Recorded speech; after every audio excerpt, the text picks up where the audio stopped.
We just concluded this year's NATO Summit, and the consensus among the members was it was a great success. It was especially momentous because it represented the 75th year of the most important military defense alliance in the world's history of the world. We should never forget that NATO grew out of the wreckage of World War II, the most destructive war in history. The idea was to create an alliance of free and democratic nations that would commit themselves to a compact of collective defense. Standing together, they knew we'd all be safer. An attack on one would be treated as an attack on all. And it's worked because a would-be aggressor knows if they attack one of us, they'll be attacked by all of us. Sending that message is the best way to deter aggression and prevent wars in the first place. For those who thought NATO's time had passed, they got a rude awakening when Putin invaded Ukraine. Some of the oldest and deepest fears in Europe roared back to life because once again, a murderous madman was on the march. But this time, no one cowered in appeasement, especially the United States. We collected intelligence that Russia was planning to invade Ukraine months before the invasion. I directed the intelligence community to be a significant amount of intelligence be declassified so I could start building an international coalition to oppose the invasion. Then in February, some of you remember, I warned the world that the invasion was imminent. I rallied a coalition of 50 nations from Europe to Asia to help Ukraine defend itself. Many foreign policy experts thought as Putin amassed Russian forces just 100 miles north of Kyiv, the capital of Ukraine, but Putin thought it was the mother home of Russia. The capital would fall in less than a week.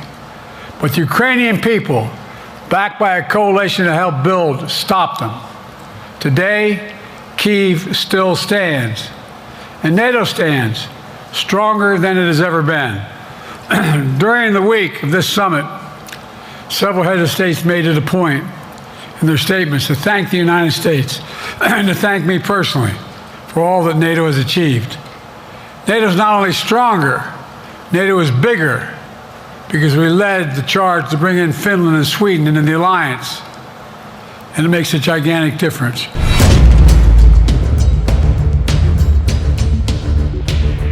My predecessor has made it clear he has no commitment to NATO. He's made it clear that he would feel no obligation to honor Article 5. He's already told Putin, and I quote, "Do whatever the hell you want." In fact, the day after Putin invaded Ukraine, here's what he said. It was genius. It was wonderful.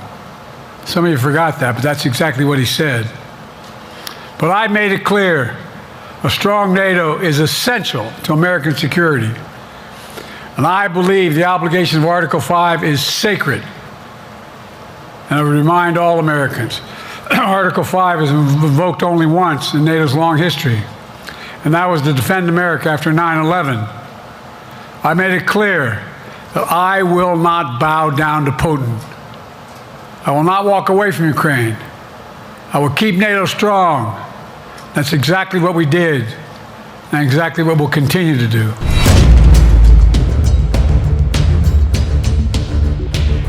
I wouldn't have picked Vice President Trump to be vice president, but I think she was not qualified to be president. So let's start there.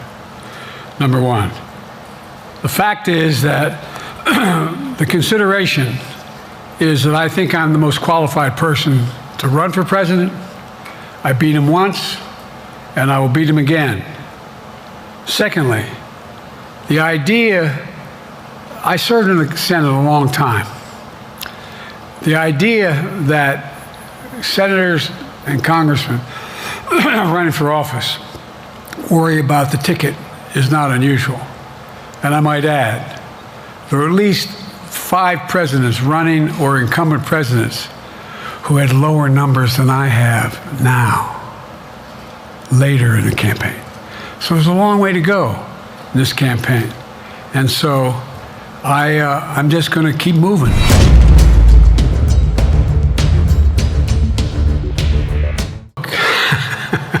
what I said was, instead of my every day starting at 7 and going to bed at midnight, it'd be smarter for me to pace myself a little more.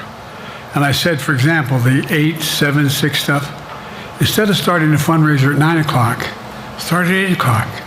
People get to go home by 10 o'clock. That's what I'm talking about. I'm not talking about, and if you looked at my schedule since I made that stupid mistake in the campaign, in the debate, I mean, my schedule has been full bore. I've done, where's Trump been? Riding around in his golf cart, filling out his scorecard before he hits the ball? I mean, look, he's done virtually nothing. And I don't know how many, don't hold me to it, roughly 20 major events. Some with thousands of people showing up. And so I just think it's better. I always have an inclination, whether I was playing sports or doing politics, just to keep going, not stop. I just got to just pace myself a little more. Pace myself. And the next debate, I'm not going to be traveling into 15 time zones a week before. Anyway.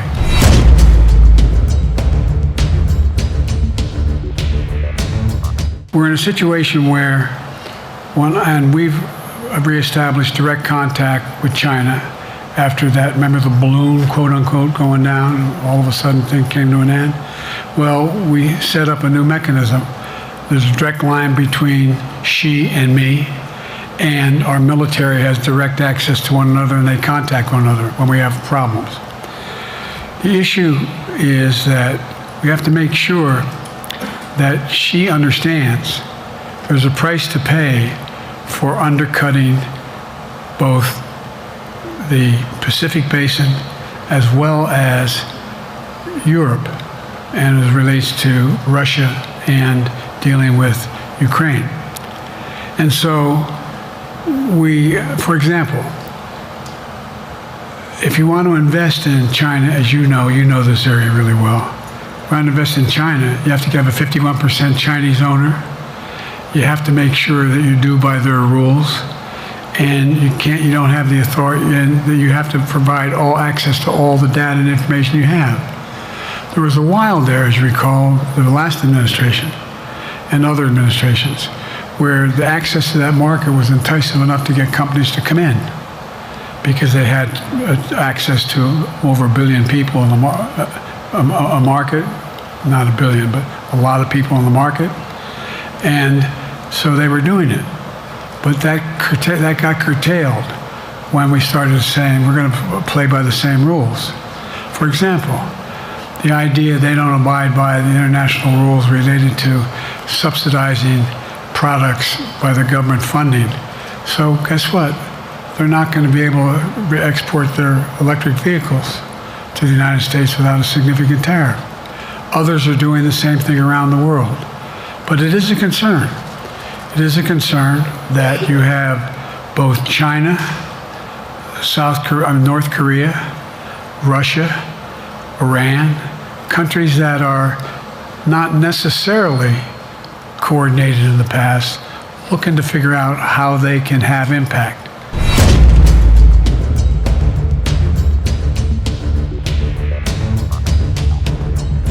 We talked about how both the EU as well as NATO has to be able to begin to build their own munition capacity, has to be able to generate their own capacity to provide for weapons, and the ability to, it came as a surprise to some of us how we had fallen behind in the West in terms of the ability to construct new material, new weaponry, new everything from vehicles to weapon systems. And so one of the things that came out of this was we're going to be meeting again with a number of my colleagues, my European colleagues, is what do we do to increase the capacity of the West, particularly in Europe and Japan, to be able to generate the kind of ability to produce their own weapon systems. Not just for themselves, but to be able to generate that. It's the same, it's what Russia's trying to figure out, that they went to China and they didn't get the weapons, but then they went to North Korea. But we're going to be in a position where the West is going to become the industrial base for it to be able to build the ability to have all the defensive weapons that we need. That was a discussion as well.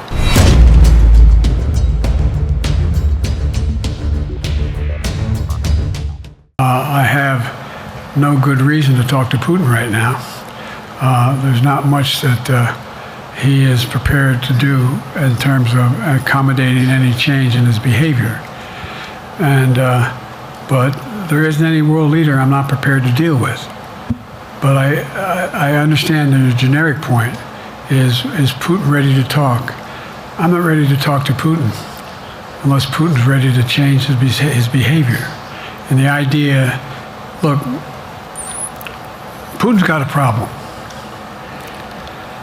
First of all, in this war that he is supposedly have won, and by the way, I think, don't hold me to the exact number, but I think that Russia had 17.3% of Ukraine that they've conquered. Now it's 17.4. I mean, in terms of percentage of territory. They've not been very successful.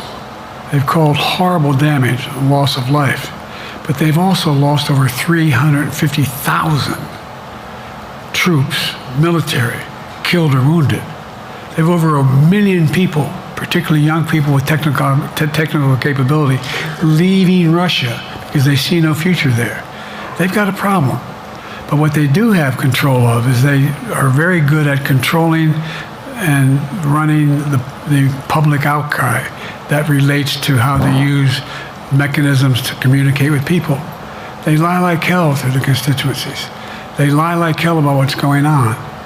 And so the idea that we're going to be able to fundamentally change Russia in the near term is not likely. But one thing for certain, if we allow Russia to succeed in Ukraine, they're not stopping in Ukraine. I recommend, I know you know this because you've written about it, read Putin's speech after they moved in, what it was all about in Kyiv.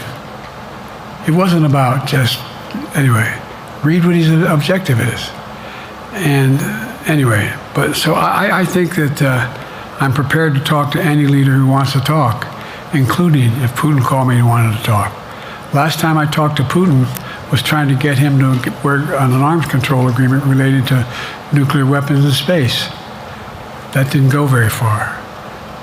So my point is, I'm prepared to talk to anybody, but I don't see any inclination.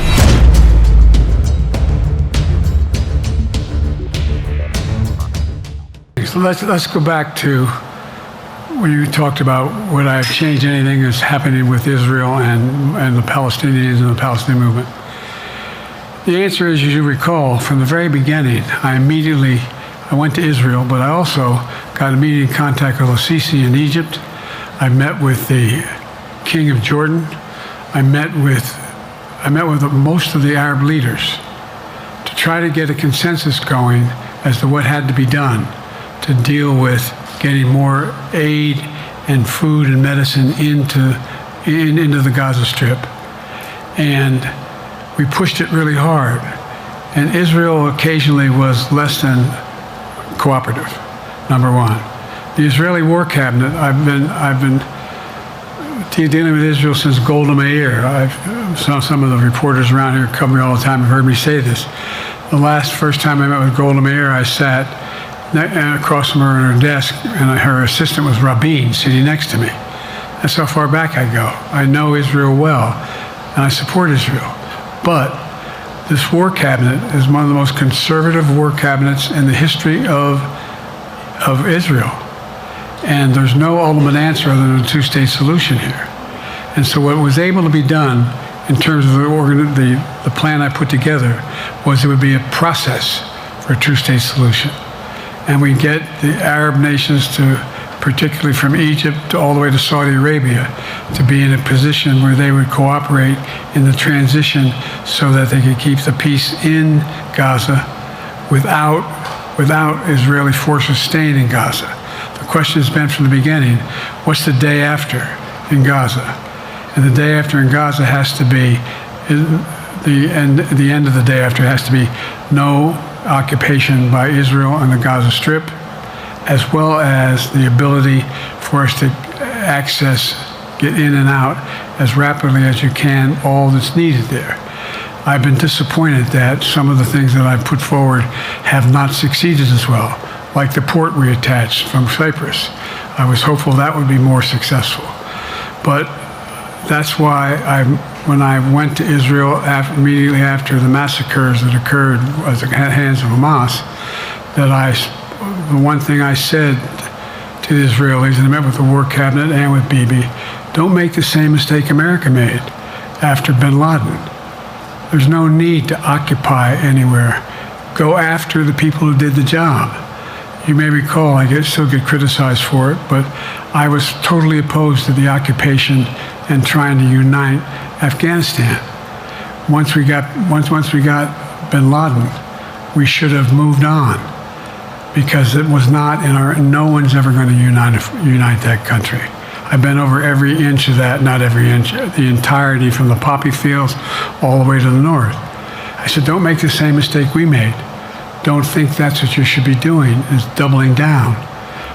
We'll help you find the bad guys, Sinwar and company. And all this criticism about I wouldn't provide when the weapons they needed. I'm not providing them 2,000-pound bombs. They cannot be used in Gaza or any populated area without causing great human tragedy and damage. But remember what happened when you had the attack on Israel with rockets and ballistic missiles. I was able to unite the Arab nations as well as Europe, and nothing happened. Nothing got hurt. It sent an incredible lesson to what was going on from the Middle East. So there's a lot of things, in retrospect, I wish I had been able to convince the Israelis to do. But the bottom line is we have a chance now. It's time to end this war. Doesn't mean walk away from going after Sinwar and Hamas.